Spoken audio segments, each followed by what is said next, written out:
protagonist v Roku trajanja piše dnevnik. Obsesivno popisuje podrobnosti vsakdana, da potem za nazaj poskuša ugotoviti, kaj je res in kaj ni. Tudi sam v bistvu pišem nekaj podobnega, ne s tem motivom. Ampak trik je v tem, da v bistvu pišem nekaj, kar ne pišem čisto zares. V bistvu zapisujem in začnem biti pozoren oziroma postanem pozoren na mogoče na slog, na posamezne besede in zaidem. Tako da v bistvu ne vem več pravzaprav dobro, kaj je tisto, kar pišem. In postopno med pisanjem samim ugotavljam, kaj to je. Tako da mogoče tisto najdragocenejše pri mojem pogledu, literarnem ustvarjanju, je mogoče prav to, da ne vem, kaj se spuščam, na kakšno pustolovščino se podajam.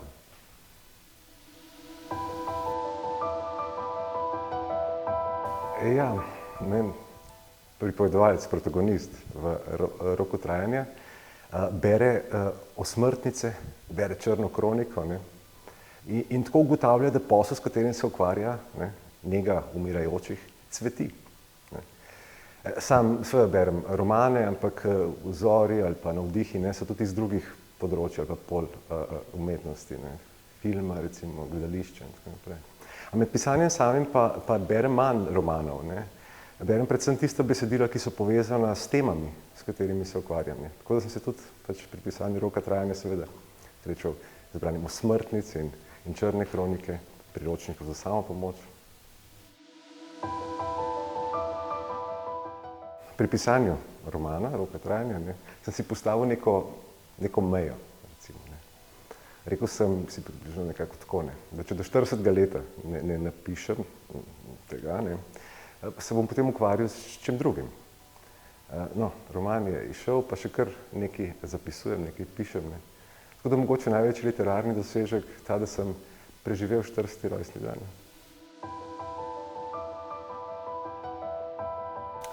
Dobro, na začetku prej sem omenil, da pravzaprav med pisanjem samim ugotavljam, kaj je tisto, s čimer se ukvarjam, kaj je tisto, kar pišem. In pred pisanjem Roka trajanja tega področja paliativne oskrbe nisem poznal. Glede na to, da pa je lik profesionalec na področju nege umirajočih, sem seveda prebral čim več o tem. Ampak ne glede na to, sem še vedno prepričan, da protagonist, da lik v Roku trajanja področje paliativne oskrbe pozna bistveno boljše in obvlada bistveno bolje od mene.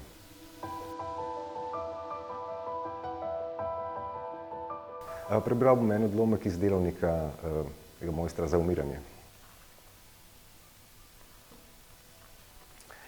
Moral sem počakati Kunsta, moral sem počakati mrliškega oglednika, moral sem izreči sožalje in truplo sem moral predati v nadaljnjo obravnavo. Oboje, sožalje in truplo, je bilo sprejeto z dobršno mero ravnodušnosti. Kunstova ravnodušnost je bila del njegovega značaja in oglednikova je bila del njegovega poklica. Opravljal ga je, kot bi popisoval števec za vodo. Bolje rečeno, hotel ga je opravljati, kot bi popisoval števec za vodo. Kunst je prišel prvi. Takoj potem, ko sem izrekel sožalje, sem mu še naročil, naj pripravi stričevo osebno in zdravstveno izkaznico. Njegovo obleko, ki je bila poleg posteljnine, sem že prej odložil na posteljo. Spomniti sem ga moral, da je oba dokumenta spravil med listine v mapo, ki sem mu jo izročil ob sklenitvi pogodbe. Začuda ni pozabil, kam jo je dal. Oglednik je bil pred vrati kakšnih 15-20 minut za Kunstom. Kje je pokojnik, je vprašal. V sobi, sem rekel.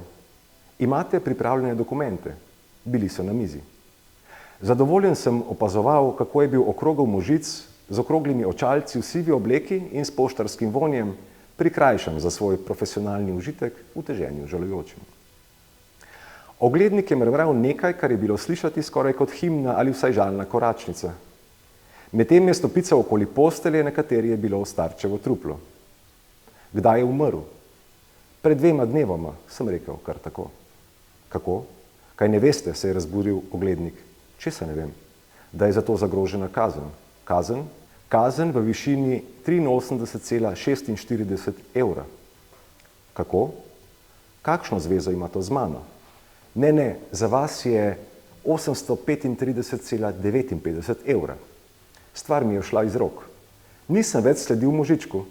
Oprostite, vendar mislim, da bi bilo bolje, da opravimo to, zaradi česar smo tukaj. Pokazal sem na truplo. Poleg tega je z nama tudi žalujoči. Obrnil sem se proti Kunstu, ki pa je gledal nekam v prazno. Naj se vrnem k vašemu vprašanju in ponovim svoje strokovno mnenje, ki je zapisano tudi tukaj. Pri tem sem se sklonil nad oglednika in mu s prstom pokazal izpolnjeno rubriko na formularju, ki sem mu ga poleg osebnih dokumentov predal ob prihodu. Rubriko, ki jo vse do tega trenutka očitno ni niti pogledal. Gospod je preminil pred 2 urama.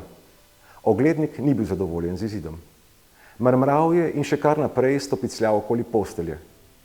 In to lahko ugotovimo tudi po padcu telesne temperature. Pri tem sem mojstrsko podržal termometer. Predvidoma ne bi smela pasti za več kot 2 stopinji. Zelo verjetno boste ugotovili, termometer sem približal ogledniku, ki se je odmaknil, kot bi mu grozil z nožem, da ni padla niti za 1,6 stopinje. Decimalke so dokaz strokovnosti. Oglednik se je previdno izmaknil nevarnemu predmetu in mi spet ušel na drugo stran postelje. Zdaj je spuščal nekakšen križanec predenja in pohrkavanja. Tule, potrdilo. Tole bo pa za onega gospoda. Kunst je prevzel potrdilo o opravljenem mrliškem ogledu. Držal ga je kot diplomo na šolskem tekmovanju v matematiki, z obema rokama. Oglednik je stal pred njim in z iztegnjeno roko čakal, da stopi z odra. Nisem si mogel pomagati, da me situacija ne bi spravila v dobro voljo, čeprav le za trenutek. Razen tega bi bilo butasto posredovati. Kaj ne bi mu rekel? Mogoče je imel z rokovanjem podobne težave kot jaz z medicinsko torbo.